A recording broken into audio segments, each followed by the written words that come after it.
अगर आप YouTube actively use करते हो एंड काफी सारे पॉपुलर चैनल्स को फॉलो करते हो specially related to vehicles and moto vlogging, then आपका ये जानना जरूरी है कि किस तरह से कई ऐसे YouTubers like UK rider 07 Dubai से अपने लिए कार्स को एक्सपोर्ट कराते हैं एंड कैसे ये करना उनके लिए हर तरफ से बेनिफिशियल हो जाता है। पहला पॉइंट काफी ऑब्वियस है, कॉस्ट ऑफ परचेज। वेल ये सुन के आप काफी शॉक हो जाओगे, लेकिन अगर आप दुबई के और इंडिया के कार्स के प्राइसेस में डिफरेंस को कैलकुलेट करोगे देन यू विल नो कि इनमें लिटरल में जमीन आसमान का फर्क है। जी हाँ बिल्कुल, मैं आपको कुछ एग्जांपल्स देकर समझाता हूँ। जैसे कि अगर हम बात करें यूज्ड कार में, तो लैंड क्रूजर ऑटोबायोग्राफी आपको इंडिया में 1.8 करोड़ में मिल जाएगी, और ये तो फर्स्ट हैंड भी नहीं है। बट अगर आप इसको दुबई के सेलर से लोगे तो इसका प्राइस आता है अराउंड $65,000।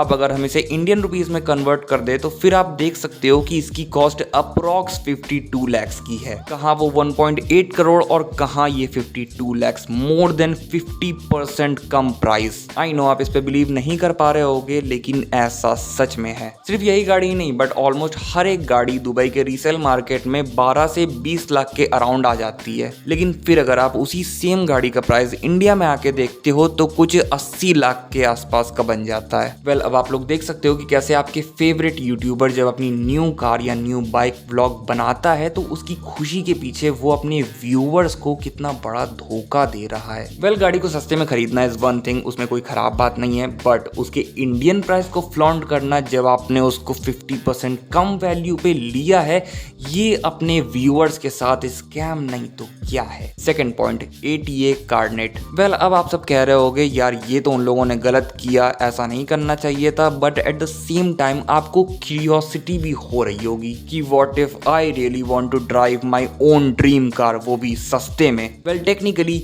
यू कैन, क्योंकि इंडिया में ये ATA कार्डनेट का प्रोसेस बरसों से हो रहा है। बेसिकली ये एक ऐसा प्रोसेस है where you create a passport for a car, मतलब आप एक अपने कार के लिए पासपोर्ट बना सकते हो। ये पासपोर्ट एक लिमिटेड टाइम के लिए वैलिड होगा और उस टाइम के दौरान आप उस गाड़ी को कहीं से भी इंडिया में इंपोर्ट करके उसको ड्राइव कर सकते हो। And the best part is कि आप लोगों को कोई टैक्स या फिर ड्यूटी नहीं पे करनी पड़ेगी। इंडिया में देखा जाए तो ऐसी cars like Aston Martin DB, Chevrolet Camaro, Yukon Denali et cetera लाने पे आपको 150 to 200 तक की ड्यूटी देनी पड़ सकती है। बट क्योंकि ये सब कुछ एक टाइम पीरियड के लिए यानी कि टेम्पररी है, तो इसीलिए you don't have to pay anything, no tax no custom duty. Well north India वाले अब ऐसा करने लगे हैं, बट कई सालों से साउथ इंडिया के लोग cars like Mustang and Ford Raptor को इंपोर्ट करा के ला रहे हैं। बस एक बार ये पासपोर्ट एक्सपायर होते ही you can re export it to the respective country जहां से तुमने उसे लिया था।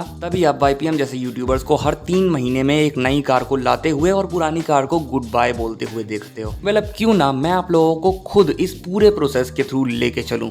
Well let's begin. तो यार मान लो मुझे एक XYZ सुपर कार चाहिए। अब सबसे पहले मैंने दुबई की यूज्ड कार मार्केट की वेबसाइट को चेक किया और वहां पे वो मुझे मिल गई। अब इंडियन रुपीस में इसे कन्वर्ट करके देखते हैं। वेल मान लेते हैं कि ये 1 करोड़ की है। अब फर्स्ट स्टेप कंप्लीट हो चुका है। अब मैं जाता हूँ दुबई और वहां जाके हमें उस गाड़ी के लिए बनाना होगा एक पासपोर्ट। अब इसको बनवाने के लिए आपको चाहिए होगी अपनी ID to confirm your authenticity. अब ये ID इंडियन भी हो सकती है और बाहर किसी की भी हो सकती है, बट ध्यान ये रखना कि आप इन्हें फेक ID मत दो। अब इसके बाद आपको उन्हें सिक्योरिटी पेमेंट का चेक देना होगा। ये चेक ज्यादा कुछ नहीं, बस अगर आप किसी भी कारण से उनकी गाड़ी नहीं लौटा पाते हो तो वो ये चेक रख लेंगे। वेल अगर हम दुबई की करेंसी दिरहम को इंडियन रुपीस में कन्वर्ट करें तो आपको अराउंड 12 लाख के आसपास सबमिट करना होगा। वेल ये कार टू कार डिपेंड करता है, बट सिंस मैं जो कार ले रहा हूँ वो लग्जरी सेगमेंट में आ रही है, hence this price is justified. Well अब आपको गाड़ी, उसका पासपोर्ट सब मिल गया है, तो फिर अब बच क्या गया? वेल बच गया है गाड़ी को दुबई से इंडिया ले जाना। वेल इसके लिए भी आपको पैसे देने पड़ेंगे अराउंड 2,50,000 के आसपास। जी हाँ, आपको इतना अमाउंट शिपिंग कंपनी को नेगोशिएशंस करने के बाद देना होगा। और मैं सिर्फ यहाँ पे एस्टिमेट बता रहा हूँ, कार का साइज, टाइप और बॉडी को भी कंसिडरेशन में लेना होता है और इन सब के हिसाब से प्राइसेस में डिफरेंसेस आते हैं, तो ये भूलना मत। अब आपकी गाड़ी कंटेनर में चढ़ चुकी है एंड कांग्रेट्स, आपकी ड्रीम कार इंडिया आ रही है। मगर अभी प्रोसेस खत्म नहीं हुआ है, लास्ट स्टेप सबसे ज्यादा क्रूशियल है। अब जब आपकी कार इंडिया आ गई है तो आपको अथॉरिटीज को मनाना होगा। अथॉरिटीज वाले आपके पास आके